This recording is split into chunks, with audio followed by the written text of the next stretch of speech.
जय जयकार. चला या थोडं सहकार्य करा आम्हाला. हो हो हो हो पकडला.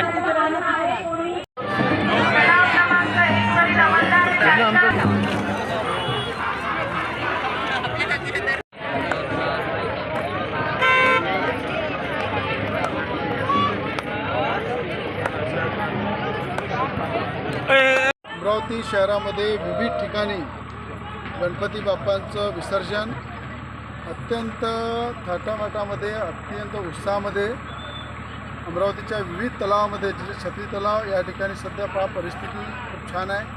या ठिकाणी व्यवस्था चांगली केलेली आहे. पोलीस विभाग चांगल्या प्रकारे सुरक्षित या ठिकाणी सुरक्षा करत आहे. महानगरपालिकेची गेल्या 15 दिवसापासूनच या ठिकाणी छोटे छोटे तलाव खोलीकरण करून छोट्या गणपतीसाठी वेगळं विसर्जन, मीडियम गणपतीसाठी वेगळं विसर्जन आणि मोठ्या गणपतीसाठी वेगळं विसर्जन आणि स्वच्छ तलाव आहे. स्वच्छतेचं कडे घेऊन महानगरपालिकेने चांगलं लक्ष दिलेलं आहे. चांगले लाईट लावलेले आहे. मोठ्या प्रमाणात जे मंडळाचे गणपती येतात त्यांची व्यवस्था चांगली केलेली आहे. घरगुती गणपतीची व्यवस्था केलेली आहे. विविध तलावामध्ये अशी सुरक्षित व्यवस्था आणि काटेकोर पोलीस सुरक्षा महानगरपालिकेचे अधिकारी सगळे मिळून वेगवेगळ्या तलावामध्ये 4 ते 5 तलावामध्ये या ठिकाणी अमरावतीमध्ये छत्री तलाव असू द्या की आपला वडाडी तलाव आहे, प्रथमेश तलाव आहे, कोंडेश्वर तलाव आहे, त्याच पद्धतीनं झिरी मंदिरपासचा बंडेराचा तलाव आहे. अशा विविध पद्धतीनं वेगळ्या ठिकाणी विसर्जनाची व्यवस्था केलेली आहे.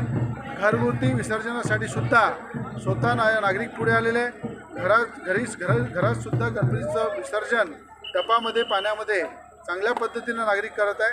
मला असं वाटतं की गणपती बाप्पा सगळ्यांच्या जीवनामध्ये आनंदमय वातावरण राहिलं पाहिजे. सगळ्यांच्या मनोकामना पूर्ण झाल्या पाहिजे.